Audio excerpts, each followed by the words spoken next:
శ్రీమాత్రే నమ. ప్రేక్షకులకి నూతన సంవత్సర శుభాకాంక్షలతో పాటు సంక్రాంతి శుభాకాంక్షలు కూడా తెలియపరుస్తూ మనం నూతన సంవత్సరంలో జనవరి నెల మాస ఫలితాలు తెలుసుకునే ముందుగా గ్రహాల యొక్క స్థితి గమనిద్దాం.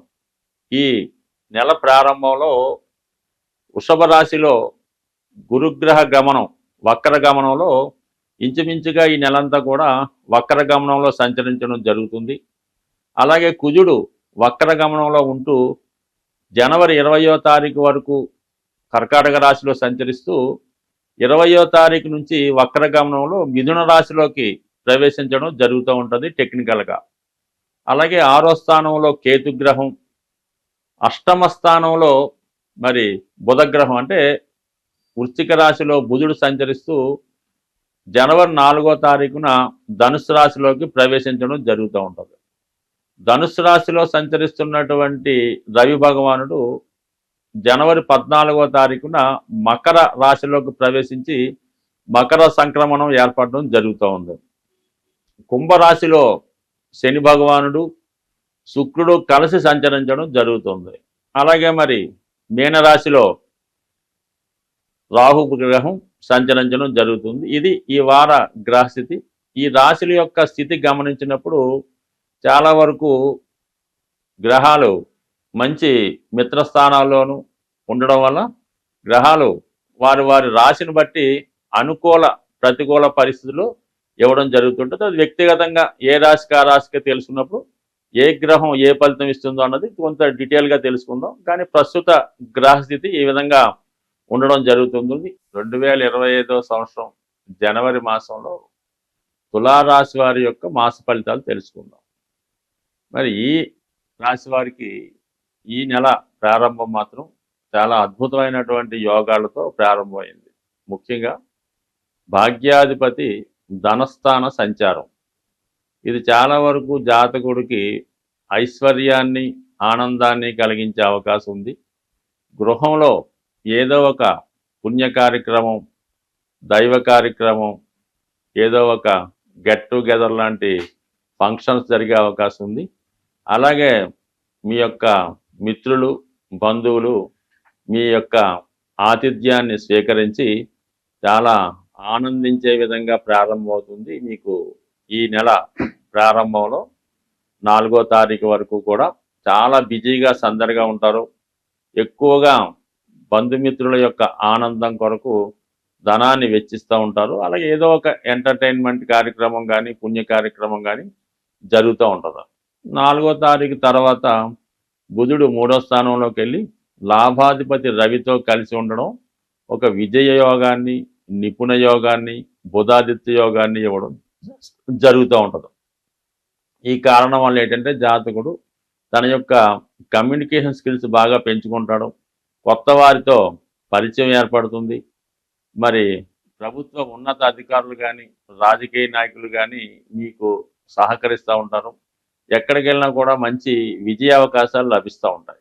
ముఖ్యంగా ఈ తులారాశిలో ఎక్కువగా సెలబ్రిటీ రంగానికి చెందినటువంటి సినిమా, టీవీ, మీడియా రంగంలో ఉన్నవాళ్ళు, వ్యక్తిగతంగా రాజకీయ రంగంలో కానీ అంటే ప్రజాసేవలో ప్రజలతో కలిసిపోయే ఎక్కువ మంది కనబడుతూ ఉంటారు. ఈ రాశిలో వాళ్ళు ఎక్కువగా లాభాపేక్ష లేకుండా నిస్వార్థంగా సేవ చేసే వాళ్ళకి ఈ గ్రహస్థితి మీకు ఒక కొత్త అవకాశాలని, మీ పలుకుబడిని పెంచే విధంగా కనబడుతూ ఉంది. ముఖ్యంగా ఏంటంటే 5వ స్థానంలో రాష్ట్రాధిపతి శుక్రుడు శని భగవానుడితో కలిసి ఉండడం వల్ల జాతకుడి వ్యక్తిగత ప్రతిష్ట పెరుగుతుంది.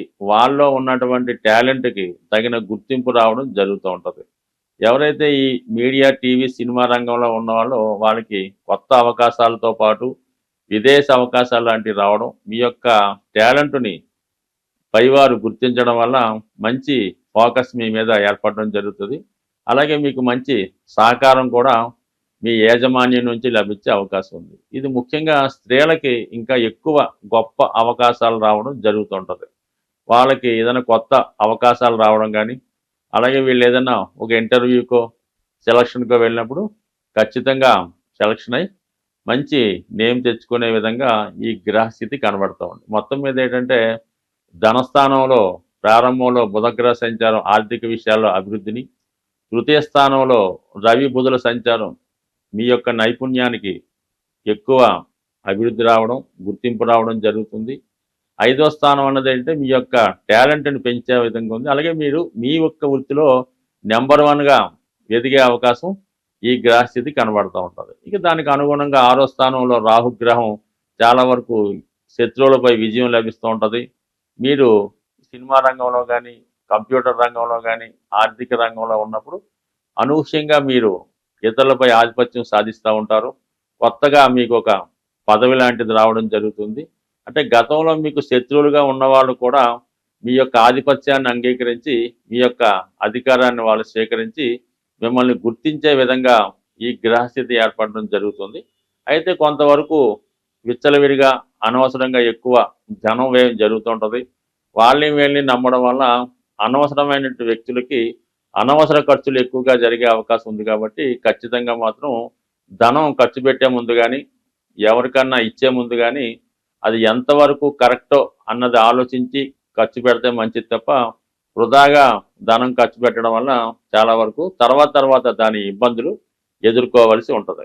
ఇక అన్నిటికన్నా బలమైనది ఏంటంటే కుజుడు దశమ స్థానంలో దిగ్బలుడై వక్ర గమనంతో అత్యంత బలవంతుడు అవడం వల్ల జాతకుడు చాలా సందర్భాల్లో నిరంకసంగా చాలా కఠినంగా వ్యవహరించే అవకాశం ఉంది. మరి ఇది ఎక్కువగా న్యాయవాది వృత్తిలో ఉన్న వాళ్ళకి కానీ, డిపార్ట్మెంట్లో ఉన్న వాళ్ళకి తనాపారాబాధం లేకుండా ఎదుటవాడిపై ఆధిపత్యం సాధించి, అంటే నిజాయితీగానే వెళ్తూ ఎదుటవాడికి కష్టం కలిగించే విధంగా ప్రవర్తిస్తూ ఉంటారు.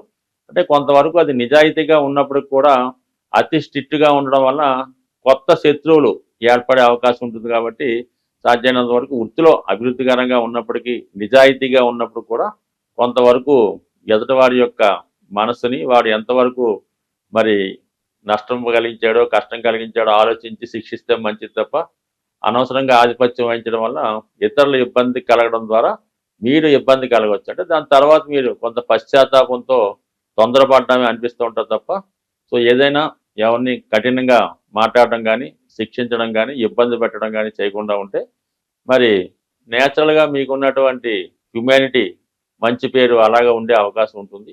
అలాగే మరి మనకి జనవరి 20వ తారీఖు తర్వాత వక్రగమనంలో ఉన్నటువంటి కుజుడు 9వ స్థానానికి వెళ్ళడం జరుగుతూ ఉంటుంది. ఇక్కడ ధన సప్తమాధిపతులు భాగ్యస్థితికి రావడం వల్ల మీ కుటుంబ సమేతంగా కానీ, కుటుంబంలో కొంతమంది ఏదైనా విహారయాత్రకు కానీ, విదేశ యాత్రకు కానీ వెళ్ళే అవకాశం ఉంటుంది. లేదంటే మీరు భార్య సమేతంగా ఏదైనా వినోద కార్యక్రమంలో కానీ పాల్గొనే అవకాశం ఉంది. బట్ ఏదైనా ఈ రాశి వారు వృత్తిలో కొత్త అవకాశాలు వస్తాయి. వాళ్ళ టాలెంట్కి తగిన గుర్తింపు రావడం జరుగుతూ ఉంటుంది. వృత్తిలో చాలా నిజాయితీగా ప్రవర్తించడం వల్ల కొంతవరకు మీ యొక్క మంచి పేరుగా మారే అవకాశం ఉంటుంది. స్వస్తి.